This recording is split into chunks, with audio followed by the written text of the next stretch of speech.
Hello and welcome to Greenfruit Gaming. So we have here the website. I can't actually get one yet, but this is the website for Valve's new Steam Deck, and I think it looks pretty freaking cool. We didn't get a Switch Pro from Nintendo, but it looks like Steam and Valve are going ahead, and they're like, you know what? Here's a thing, and it looks just incredible. So it has a 720p screen, and they said because of that, you can actually run pretty much any modern game, like Cyberpunk or Control or Doom Eternal, any of that, at medium to high settings and still get a pretty decent frame rate. And I think that's pretty cool. Of course, you can also like dock this, I think they said, and you can play this like on a monitor, or on a TV, or wherever you want to play that. Not only that, but you can actually uninstall SteamOS entirely and just boot up a fresh version of Windows 10, a full version of Windows 10, mind you, and just pretty much install any game store that you want on there. So let's say you don't necessarily have a lot of Steam games. You might have a lot of games on like Epic Game Store or Ubisoft or any of those other game stores. And yeah, you could just play them all right on here. They said that it's not a console, more so that it is just a full gaming PC experience. And I think it just looks incredible. So I have the website right here. Let's kind of explore a little bit. Also, it said that it's starting at $400. So that price tag, that's kind of what made me want to seek out the website and see what was going on with that price tag. So yeah, let's just go ahead and explore this website a little bit. You can reserve one now if you want. But yeah, that's like kind of what it looks like. We've got some buttons back here. We've got, L2, R2, R1, L1. So we got USB Type C. I wonder if that's going to be just for charging or if it's also going to be a USB in or a USB out. Because something that I am wondering about this is, could you plug in your Oculus Quest 2 via link cable, or maybe even use AirLink on this thing if it's powerful enough to run VR? I think that could be like a huge seller just alone for this thing, because a lot of people want to have like full PC VR on the go, but don't want to buy an expensive laptop. At this price point of starting at $400, that is extremely good looking to someone like me who wants to play full PC VR on the go, but can't afford a laptop. Here we can see it kind of being played. It's a bit of a low resolution video here, but yeah, you can see it looks very smooth. That is, of course, Jedi Fallen Order. And yeah, I haven't played too much of the game myself, but I have heard very good things about it. This looks like I might be able to process. Oh, it's powered by AMD. All right, you can barely see it, but it says powered by AMD right below the little Valve logo. So it says Stream Deck or Steam Deck. Sorry, Elgato has this device called the Stream Deck, and if you look up the Steam Deck, you're only going to get results for the Stream Deck in images for whatever reason. But yeah, comfortable. We've got some nice full size, good beefy boys joysticks here, and I'm definitely looking forward to that. It also has the ability to expand the storage via micro SD card. Now, a lot of people might know that micro SD cards have been getting a lot bigger nowadays. You can actually get micro SD cards up to 1 terabyte. And if you can afford that, that's probably going to be what you want to go with.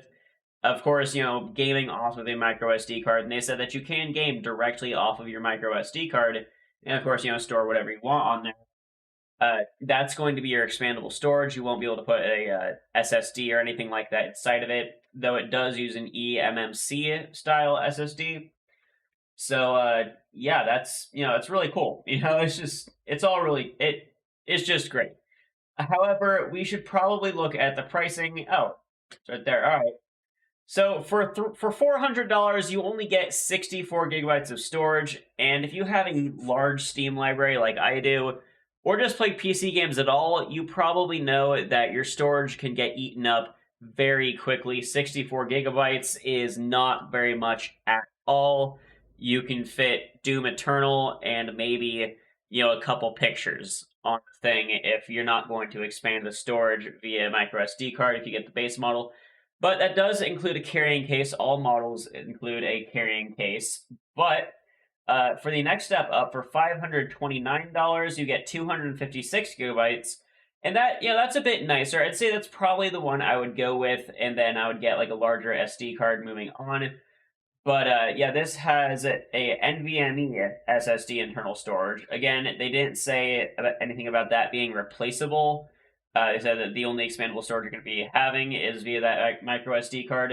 But that's okay. It says it has faster storage, so yeah, it's faster over eMMC. And this also includes a carrying case and an exclusive Steam Community Profile bundle. I haven't really customized my bundle too much aside from putting up like a border picture that I got from playing the game. Over here, of course, is the final version, and this is a bit of a biter. $650. Again, not bad. A lot of people kind of assumed that when the Xbox Series X and the PS5 came out, they would actually be around that price point. Of course, they did release at $500, so I don't know. Do you think $150 more is worth it to have your full PC library? Personally, I think so, yeah. And this has 512 gigabytes of storage. A lot of PCs, if you buy one pre-built or even if you're buying a laptop these days, will have minimum of 512 gigabytes on a NVMe SSD internal storage device or possibly just a regular SSD. This is the fastest storage. So I don't know why it's saying this is the fastest storage and this one faster.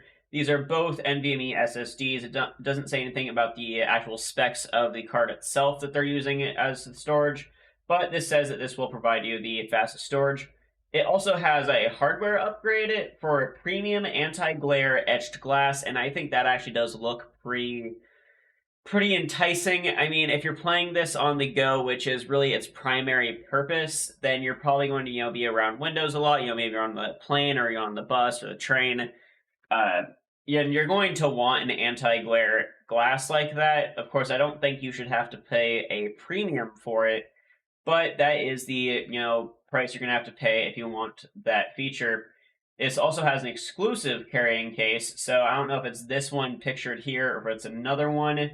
This one also has an exclusive Steam Community Profile bundle and an exclusive virtual keyboard theme.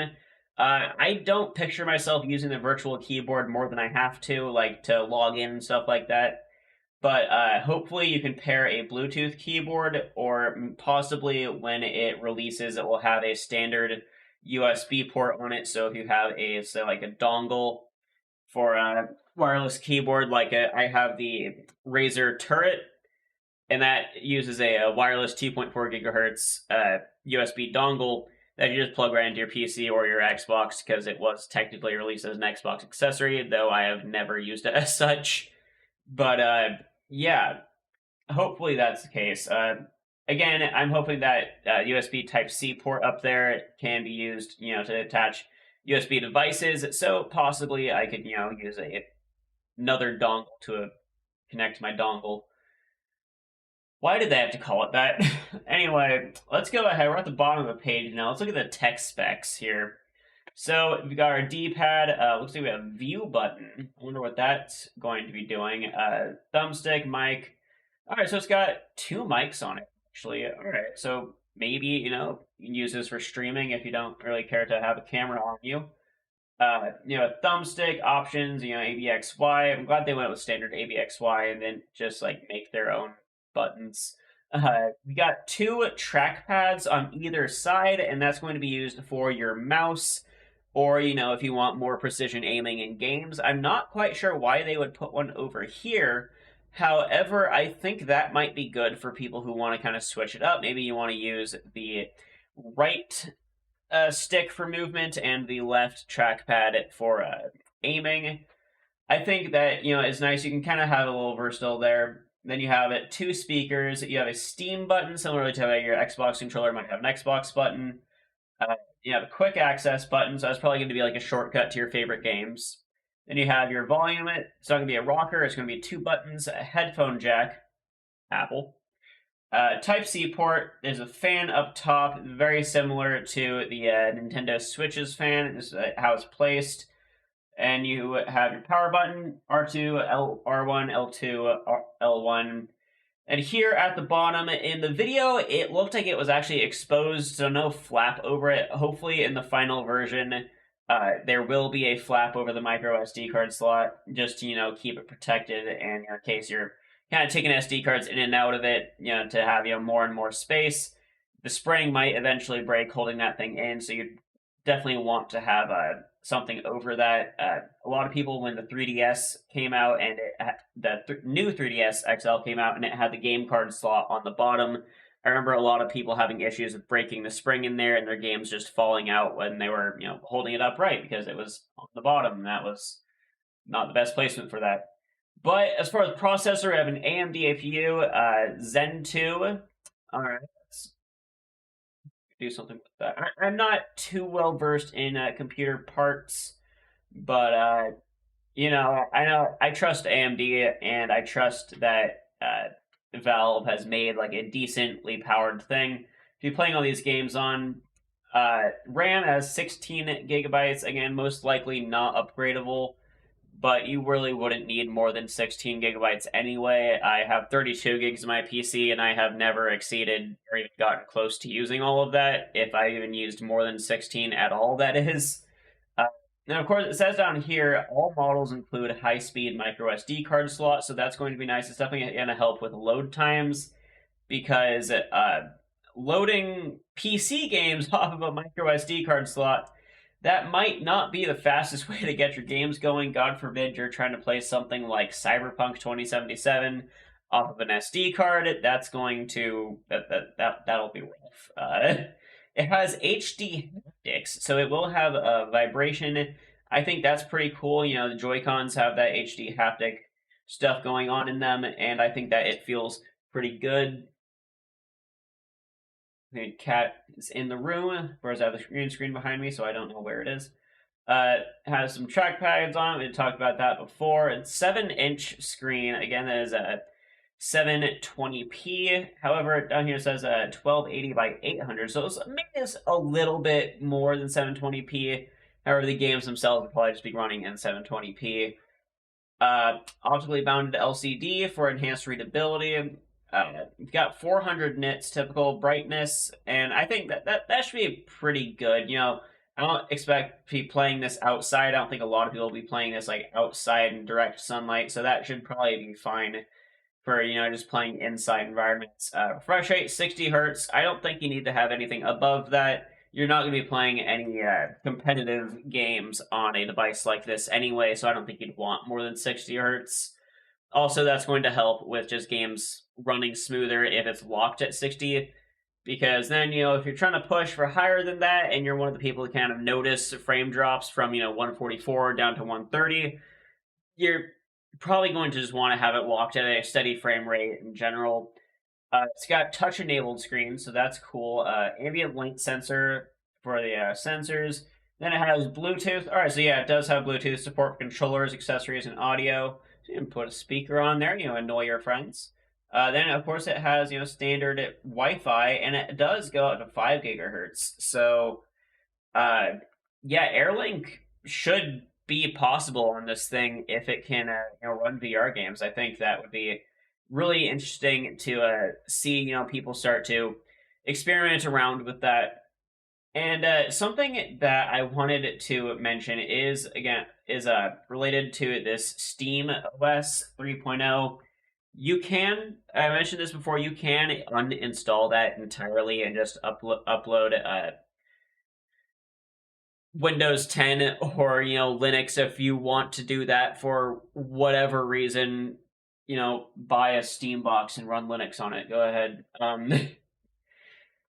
But yeah, it has this dock here as an official dock. It says it's sold separately, unfortunately, so that will not be included in the box. There's no price here for it, but it has DisplayPort 1.4, so standard like actual DisplayPort for your monitor. Then it also has HDMI. Also if you're a monitor, you only have HDMI on it, and of course you can plug that into a TV as well. It has one USB 3.1 port, so that will be pretty good, as well as two USB A 2.0 ports, and it has built-in Ethernet, so that is going to be a huge plus for online gaming if that's what you plan to do with this. Input is USB power delivery pass through input. So it looks like that probably will be used as a extra.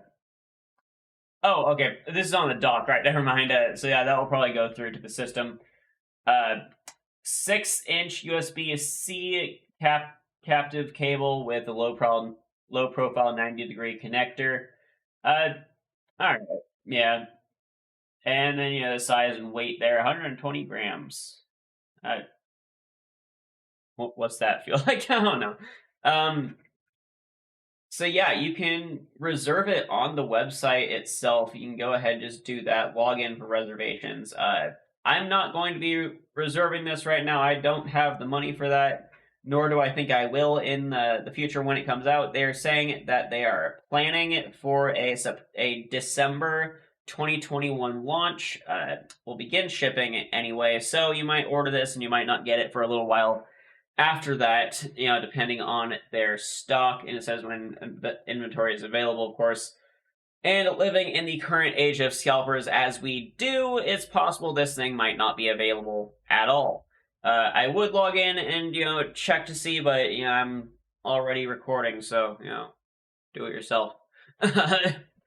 Honestly, I think that this thing looks just absolutely incredible. I think it's super cool. Oh, we got some Q&As down here.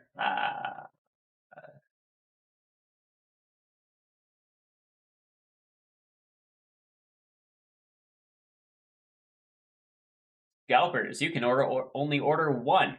Haha. Have fun making 1,000 Steam accounts to, order more of them. All right. Yeah, so it says that you do need a Steam account to get in there by default. However, you can, of course, just uninstall SteamOS and put Windows on there. And then you won't need a Steam account at all, but you will initially need one to get inside of it.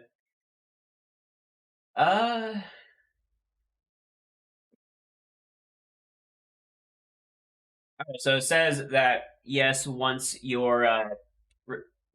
reserved your Steam Deck, you will be charged for it. So it's not going to be like a pre-order thing where you're not charged until you actually get it, or you're not charged until it ships, like Amazon does or a few other retailers.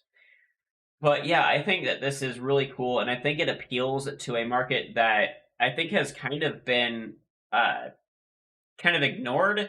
Not so much ignored, but not talked about as much as it used to be, and that is Xbox. This could easily be a huge thing for Xbox Game Pass. If you think about it, with Game Pass on PC, of course, you're going to install games on there, and they're coming out with streaming it eventually for games. But having Game Pass on a portable device like this that's not your phone and being able to play full PC versions of the games that are on Game Pass, meaning that they look better in general.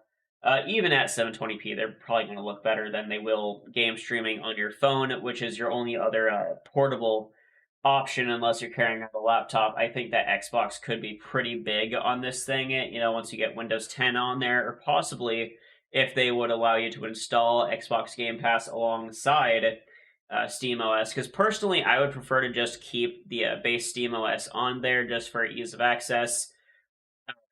But having Xbox Game Pass on there, that would be really cool. Aside from all of that, I'm super excited to see what comes of this thing. It looks absolutely enormous, by the way. It looks thin, right? The handles look like they're good, but this thing just is wide. It's a huge device.